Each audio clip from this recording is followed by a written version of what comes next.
बिस्मिल्लाहिर्रहमानिर्रहीम। अस्सलाम वालेकुम नादरीन, आप यूट्यूब चैनल देख रहे हैं। मैं इमरान खान हूँ। सबसे पहले तो इमरान खान साहब के बारे में मैं थोड़ी सी बात कर लेता हूँ। इंटरनेशनल ख़बरें बहुत ज़्यादा हैं, लेकिन इमरान खान साहब की एक मरतबा फिर मुलाकात नहीं करवाई गई उनकी फ़ैमिली के साथ। एक बड़ी सख्त ज़्यादती है। ना ईद पे मुलाकात करवाई, ना ईद के बाद मुलाकात करवाई। उनकी बहनें गई थी अपने भाई को मिलने के लिए, लेकिन जैसा कि हमेशा होता है वो हमेशा जाती हैं मिलने के लिए और हमेशा उनकी मुलाकात नहीं करवाई जाती। इमरान खान की बहनों ने कहा कि ये धोखा दे रहे हैं कि इमरान खान के इलाज के बारे में बुशरा बीबी को बताया जा रहा है। बुशरा बीबी तो खुद जेल में है, ना वो किसी डॉक्टर से कंसल्ट कर सकती हैं, ना वो कोई सेकंड ओपिनियन ले सकती हैं। तो ये सिर्फ टेक्निकली ना इमरान खान साहब को नीचा दिखाने के लिए, सिर्फ इमरान खान साहब की सेहत से खेलने के लिए और इमरान खान को तोड़ने के लिए सब कुछ कर रहे हैं। इमरान खान के बेटे भी कह रहे हैं, उनकी बहनें भी कह रही हैं। जो लोग इमरान खान को पुराना जानते हैं ना, मैं उनसे भी मिला हूँ, उनसे बात भी की है। और अब तो लगभग काफ़ी सालों से मैं इमरान खान को जानता हूँ। 15-16 साल हो गए हैं मैं लगातार कवरेज कर रहा हूँ और इमरान खान से कई मुलाकातें भी रही हैं। वो नहीं टूटेगा इनसे। आसिम मुनीर साहब, वो आपसे नहीं टूटेगा। आप जो मर्जी कर लें वो आपसे नहीं टूटेगा। आपने 5 साल की एक्सटेंशन ली, आप 15 साल की और एक्सटेंशन ले लें, अल्लाह रब्बुल इज़्ज़त इमरान खान को ज़िंदगी दे, वो आपसे नहीं टूटेगा। ये हो नहीं सकता ना, आप नहीं तोड़ सकते उसको। और उसको तोड़ने की जिद क्या है? आप अपना काम करें, आइन और कानून की हदूद के अंदर रहते हुए अपनी नौकरी करें और घर जाएं। ये पाकिस्तान के लीडर्स हैं जिनको अवाम मुंतखब करती है, उन्हें पाकिस्तान चलाने दीजिए। जबरदस्ती मत कीजिए पाकिस्तान के साथ। पहले भी ऐसी हरकतों की वजह से पाकिस्तान 2 टुकड़े हो गया था। बहरहाल इमरान खान साहब को फिर नहीं मिलवाया गया। और गार्डियन अखबार ने इमरान खान साहब के बारे में एक आर्टिकल लिखा है। काफ़ी चीज़ें उन्होंने लिखी हैं, चीदा चीज़ें मैं आपको बताता हूँ। बड़ा लंबा आर्टिकल है, कई सफ़हात पे मुश्तमिल आर्टिकल है। गार्डियन ने लिखा इमरान खान साहब के बारे में। पाकिस्तान में साबिक वज़ीर आज़म, कोई भी वज़ीर आज़म, उसको ओहदे से हटाना कोई बहुत बड़ी बात नहीं है, लेकिन इमरान खान को, जो कि दुनिया का मकबूल तरीन हीरो है, उसे हटाना एस्टेब्लिशमेंट को बहुत महंगा पड़ गया। खान ने खेल के मैदान में, फलाही काम के मैदान में और सियासत के मैदान में जहाँ पे कदम रखा, मद्दे मुकाबिल कोई नहीं रहा। लेकिन उसे तमाम कुव्वतों ने मिलकर जेल में बंद किया हुआ है, यहाँ तक कि उसे कत्ल करने की भी कोशिशें की गई हैं।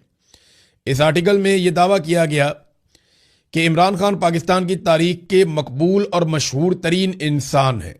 कोई मर्द या औरत, जिंदा या मरहूम, हकीकी या ख्याली पाकिस्तानी इमरान खान से ज़्यादा मशहूर नहीं हुआ या इमरान खान से ज़्यादा उसको मकबूलियत नहीं मिली। ये बात हकीकत है, झूठ नहीं है। दुनिया इमरान खान की गवाही देती है, लेकिन बोनो ने मिलकर एक बहुत बड़े कदावर शख्स को सिर्फ इसलिए जेल में बंद कर दिया कि जब ये बोने उसकी तरफ देखते थे तो ऐसे सर उठा के देखते थे। तो इन बोनों ने उसे जेल में बंद कर दिया, और कुछ नहीं है। ये सारे बोले हैं, कुछ नहीं बेचते इमरान खान के आगे। पाकिस्तानी अवाम क्योंकि इमरान खान के साथ खड़ी है और अल्लाह रब्बुल इज़्ज़त ने उसको ये इज़्ज़त दी है, ये उसके हिस्से में आई है। अब आप जो मर्जी करें, उल्टे लटक जाएं, ये तो अल्लाह ने उसको दी है। अब आ जाए नाजरीन इंटरनेशनल खबरों की तरफ। तो पाकिस्तान कुछ थोड़ा सा मरकज़ निगाह बना। उसकी वजह यह है कि पाकिस्तान को लगता है कि एक इस तनाज़े के हल के लिए पाकिस्तान मुज़ाकरात कार का रोल प्ले कर सकता है, पाकिस्तान मेज़बानी कर सकता है। यानी शहबाज शरीफ ने इसके ऊपर एक ट्वीट भी किया और कहा कि मशरिक़ वस्ता में जंग बंदी और मुज़ाकरात की कोशिशों की पाकिस्तान हमायत करता है। ईरान, अमरीका जंग बंदी और अमन और इस्तेहकाम की हमायत करते हैं। उन्होंने ऐलान किया कि अमेरिका और ईरान की रजामंदी से पाकिस्तान मुज़ाकरात की मेज़बानी करने के लिए तैयार है। जंग के खात्मे के लिए बामानी और नतीजा खेज मुज़ाकरात ज़रूरी हैं और पाकिस्तान जो है मुज़ाकरात में सहूलतकारी को एक एजाज़ समझेगा। ये शहबाज शरीफ ने अपनी जो ट्वीट है उसको अमरीकी सदर डोनाल्ड ट्रंप, विटकोफ जो पाकिस्तान आया हुआ था, और उसके अलावा ये विटकोफ जो है ना, ये इस रीजन का हेड बनाया हुआ है डोनाल्ड ट्रंप ने, और फिर ईरानी वजीर खारजा अब्बास अराक्ची को टैग कर दिया। ये इन 3 बंदों को भी शहबाज शरीफ साहब ने टैग किया है अपने ट्वीट में। अब देखिए, सवाल ये पैदा होता है कि पाकिस्तान इतनी दिलचस्पी क्यों ले रहा है जंगबंदी में। इससे एक तो पाकिस्तान अकेला नहीं है, तुर्की भी कोशिश कर रहा है, मिस्र भी कोशिश कर रहा है, कतर ने तो इनकार कर दिया, हम इसका हिस्सा नहीं है। लेकिन क्या वाकई जंगबंदी हो जाएगी? अमेरिका के जो सहाफ़ी हैं वो भी अब ये मानना शुरू हो गए कि ईरान ने जंगबंदी की दरख्वास्त नहीं की। जंगबंदी की दरख्वास्त जो है वो अमेरिका ने की है और ईरान की जानिब से अभी उसको कबूल नहीं किया गया। उन्होंने शराइत रख दी हैं कि अगर जंगबंदी करनी है तो हमारी चंद शराइत हैं। शराइत मैं आपको बता चुका हूं। वो कहते हैं जी हमारे हकूक हमें दिए जाएं, हमारे ऊपर से पाबंदियां ख़त्म की जाएं। वो ये कहते हैं आइंदा गारंटी दी जाए कि कोई कभी हमारे ऊपर हमला नहीं करेगा। फिर साथ में वो ये भी कहते हैं कि हमारा जो नुकसान किया गया है $100 अरब का कम से कम अभी तखमीना है, वो हमें यकमुश्त अदा किया जाए, वो पैसे हमें मिलने चाहिए। फिर ईरान एक और बात करता है कि फ़लस्तीनियों और लबनानियों के ऊपर जो कत्लेआम हो रहा है, नस्ल कुशी हो रही है, वो भी बंद की जाए। उस पर उन्होंने स्टेटमेंट जारी किया अभी। तो उनके मुतालबात की एक फहरिस्त है। वो ये चाहते हैं कि आबनाए हुर्मुज़ से आइंदा जो भी टैंकर्स गुजरे या वहाँ से तजारती माल गुजरे, वो ईरान को बाकायदा टोल टैक्स देकर गुजरें, जैसे पूरी दुनिया में होता है। वो कहते हैं ये हमारा पानी है तो हम यहाँ से गुजरने के लिए पैसा क्यों ना लें, जब बाकी दुनिया पैसा लेती है तो हम भी पैसा लेंगे। तो ये ईरान की सोच है। इतने सारे मुतालबात ईरान के हैं। अमेरिकन मुतालबा जी यूरेनियम आप हमारे हवाले कर दें। क्या पाकिस्तान के फील्ड मार्शल आसिम मुनीर साहब ईरान से यूरेनियम लेके अमेरिका के हवाले कर सकते हैं? और क्या ईरान ये करेगा? इसके बगैर तो डोनाल्ड ट्रंप के लिए फेस सेविंग कोई नहीं है। फिर क्या हम गारंटी दे सकते हैं ईरान को कि अब अमेरिका या इसराइल आपके ऊपर दोबारा अटैक नहीं करेंगे? हम तो कश्मीरियों और फ़लस्तीनियों को आज तक गारंटी नहीं दे पाए। पाकिस्तान जो कोशिश कर रहा है वो संजीदा, ऐसा नहीं है कि पाकिस्तान कोशिश नहीं कर रहा, उसकी वजूहात है। देखिए, अगर पाकिस्तान ये कोशिश नहीं करेगा और ये जंग चलती रहेगी तो पाकिस्तान को इस जंग में उतरना पड़ेगा। ये जो विटकोफ पाकिस्तान में आया हुआ, आपको क्या लगता है ये सिर्फ जंगबंदी के लिए आया? ये पाकिस्तान को ज़हनी तौर पे इस लड़ाई के लिए तैयार भी करेगा कि अगर जंगबंदी नहीं होती तो पाकिस्तान भी हमारे साथ खड़ा हो जाए। पाकिस्तान एक बड़ी फौजी कुव्वत है और अमेरिका ये चाहेगा कि पाकिस्तान हमारे साथ और इसराइल के साथ मिलकर ईरान के खिलाफ इस जंग को लड़े। अब पाकिस्तान के लिए मुश्किलात बढ़ती जाएंगी, मुसीबतें बढ़ती जाएंगी अगर पाकिस्तान इस जंग के अंदर उतरता है तो। और अगर जंग बंद हो जाती है, पाकिस्तान बहुत सारे चैलेंजेस से बच जाएगा। पाकिस्तान के अंदर देखें ना, हुक्मरानों ने किया क्या है। एक तो पाकिस्तानी अवाम बिल्कुल ईरान के खिलाफ किसी भी लड़ाई के खिलाफ है। यहां पे अब ये माहौल बना रहे हैं शिया सुन्नी फसाद वाला या शिया सुन्नी तफरीक वाला। मेरी तमाम पाकिस्तानियों से गुजारिश है कि आपस में तफरका ना डालें, आपस में लड़ें मत, शिया सुन्नी की बुनियाद के ऊपर नफरत ना फैलाएं, मोहब्बत और अमन से एक दूसरे के साथ रहें। पाकिस्तान में कोई शिया सुन्नी का मसला नहीं है, ये जानबूझकर पैदा किया जाता है। इसकी डोरियां कहीं और से हिलाई जाती हैं और पाकिस्तानियों का खून बह जाता है, अमन खराब हो जाता है। अभी भी कलदम तंजीमों के बंदों को लाकर बिठा दिया गया प्रेस कॉन्फ्रेंस करने के लिए। मुझे बताएं ना, फौज का क्या इमेज बनेगा जब कलदम तंजीमों के वो लोग जो माजी में कत्लों में मुलविस रहे हैं, जिनके ऊपर दहशतगर्दी के मामलात हैं, वो लोग जब बैठ के पाक फौज के हक में बात करेंगे तो पाक फौज का क्या इमेज बनेगा। अभी कलदम तंजीमों से अगर काम नहीं चलता तो कल को गुड़ तालिबान को भी लाया जा सकता है। तो पाकिस्तान की फौज का क्या इमेज बनेगा? कितनी बुरी बात है। तो तफरका डालने की कोशिश की जा रही है। आपने हर हाल में इस तफरके से बचना है। मुझे बड़ी प्यारी एक बंदे की बात लगी। मुझे बता रहा था कि एक साहब दुआ कर रहे थे, वो सुन्नी थे और वो दुआ कर रहे थे या अल्लाह ताला ईरान को हिफाजत में रख। वो ईरानियों के लिए दुआ कर रहे थे। तो दूसरे साहब ने उन्हें कहा कि आप ईरान के लिए क्यों दुआ कर रहे हैं, वो तो शिया है। तो उन्होंने कहा जी फिर आप इसराइल के लिए दुआ कर लें, वो तो सुन्नी है ना। तो मामला बड़ा सादा सादा है कि ये लड़ाई क्योंकि इसराइल और ईरान के बीच में है, तो ऑब्वियसली जो मुसलमान ममालिक हैं उनके सेंटिमेंट्स एक मुसलमान मुल्क के साथ ही होने थे, ईरान के साथ ही होने थे। ये ऑब्वियस है। अब जो इसको ना समझे तो उसकी मर्जी है।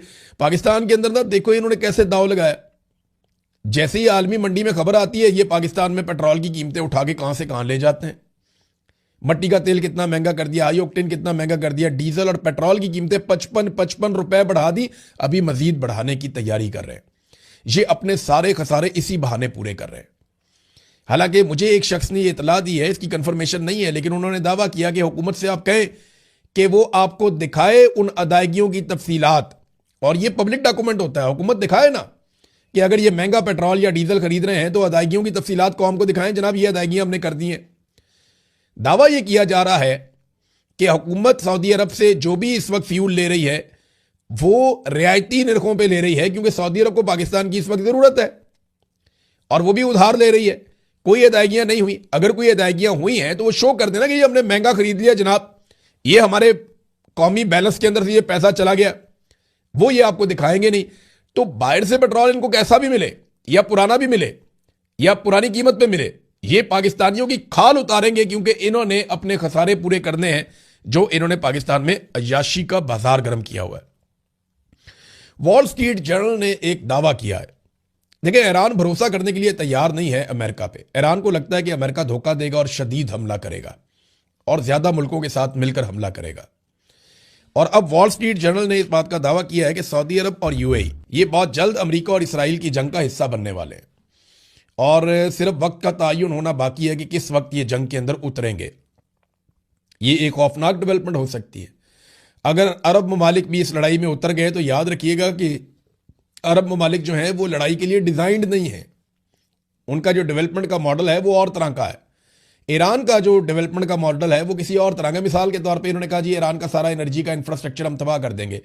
मैंने आपसे कहा था कि ईरान का एनर्जी का इंफ्रास्ट्रक्चर इस तरीके से डिजाइन हुआ है कि उसे आसानी से तबाह नहीं किया जा सकता। इसराइल और अमेरिका के पसीने छूट जाएंगे।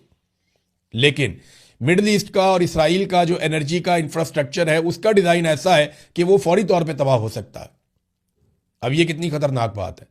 ईरान में लगभग 150 के करीब अलग अलग यूनिट काम करते हैं। उनका बिजली का निजाम जो है वो सेंट्रलाइज्ड नहीं है।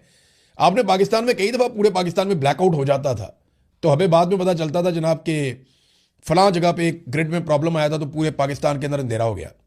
तो पाकिस्तान में 3-4 ऐसी साइट्स हैं जो इफेक्ट हो तो पूरा पाकिस्तान अंधेरे में चला जाता है। ईरान में ऐसा नहीं होता। ईरान में 150 के करीब उन्होंने अलग अलग सिस्टम बनाए हुए हैं। वो सेंट्रलाइज्ड नहीं है, उसकी एक मरकजियत नहीं है। वो अलग अलग जगह से ऑपरेट होते हैं तो उनको तबाह करना बहुत मुश्किल है। लेकिन इसके बदले में जब ईरान तबाह करने पे आएगा तो पूरे मिडिल ईस्ट को आधे घंटे के अंदर वो अंधेरा कर देगा। ये एक ऐसी खौफनाक पिक्चर है जिसे कोई भी नहीं देखना चाहेगा, मेरे समेत कोई भी नहीं देखना चाहेगा। तो वॉल स्ट्रीट जर्नल दावा कर रहा है कि जी सऊदी अरब और यूएई जल्द अमेरिका और इसराइल जंग का हिस्सा बनने वाले हैं। तो सादी बात यह है कि फिर पाकिस्तान भी उसका हिस्सा बनेगा और बिटकोव पाकिस्तान में मौजूद है। अब या तो जंगबंदी हो अमेरिका की शराइत के ऊपर, अमेरिका को कोई फेस सेविंग पाकिस्तान लेकर दे दे। अमेरिका को चाहिए क्या? डोनाल्ड ट्रंप को यहां से निकलने के लिए फेस सेविंग चाहिए, वरना डोनाल्ड ट्रंप नहीं बचता। वहां पे नो किंग्स मूवमेंट चल रही है। 28 तारीख को पूरा अमेरिका इकट्ठा होकर निकलने वाला है। उसके बाद मिड टर्म इलेक्शन आ रहे हैं। डोनाल्ड ट्रंप के ऊपर एप्स्टीन फाइल का दबाव लगातार बढ़ता चला जा रहा है। कैसे बचेगा, कहां जाएगा? ये मुश्किलात डोनाल्ड ट्रंप के लिए बढ़ेंगी और इनसे निकलने का रास्ता एक बड़ी फेस सेविंग है जो पाकिस्तान क्या दिलवा सकता है अमेरिका को, तो बहुत मुश्किल लगता है। ईरान ने देखें यहां तक भी वार्निंग दी है कि लबनान और फलस्तीन के अंदर जो मुसलमानों की नस्लकुशी हो रही है उसे फौरी तौर पे बंद किया जाए। इस हवाले से बाकायदा एक तहरीर भी मौजूद है और स्टेटमेंट भी मौजूद है। नाज़रीन, एक और चीज मैं आपको बताता हूं, ये बड़ा इंटरेस्टिंग डाटा है। हालिया जंग के अंदर ना ईरान की कमाइयां शुरू हो गई हैं।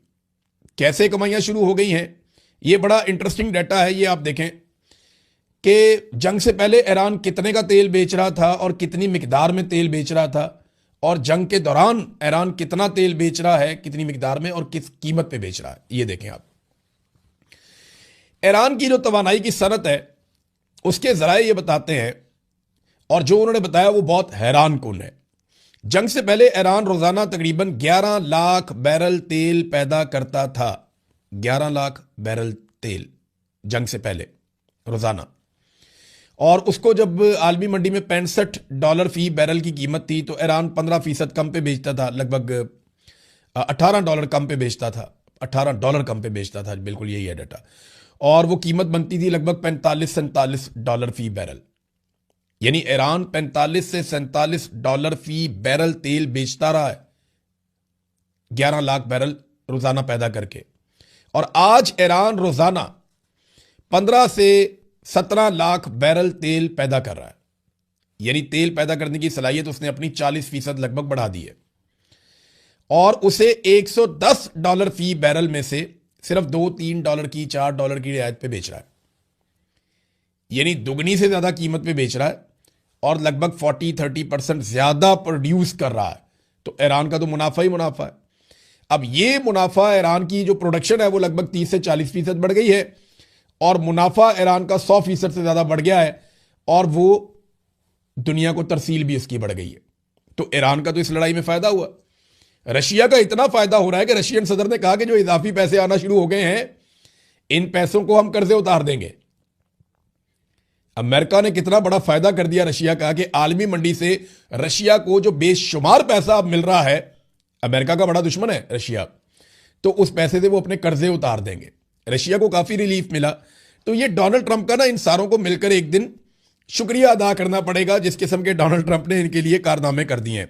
जंग में होने वाला जानी नुकसान, ये बहुत इंपॉर्टेंट है। लोग बार बार पूछते हैं कि किसका कितना नुकसान हुआ, तो मैं आपके सामने रख देता हूं। अब तक जो ईरान से इतलात आ रही हैं, 1500 से जायद लोग ईरान में, आम शहरी, फौजी, बाकी लोग, ऑफिशियल्स, वो शहीद हो गए। 18,000 से जायद जख्मी हुए हैं। और ईरानी कार्रवाई के नतीजे में जो ऑफिशियली अभी तक तस्लीम शुदा है इसराइल और अमेरिका की जानिब से, 31 अमरीकी और इसराइली मारे गए हैं, जिनमें ज़्यादातर फौजी हैं, और तकरीबन कोई 5,000 के करीब वहाँ पे भी जख्मी हुए हैं, जिनमें बहुत सारों की हालत ख़राब है। और ये खबर मैं आपको अल जज़ीरा के सोर्स से दे रहा हूँ। ईरान की एक फारा न्यूज़ एजेंसी है, उसने एक वीडियो जारी की, उसमें उन्होंने दिखाया कि एक ड्रोन है। अच्छा, ये ड्रोन मैंने देखा तो मैंने कहा ये तो बिल्कुल वैसा ही है जैसा शाहिद ड्रोन है।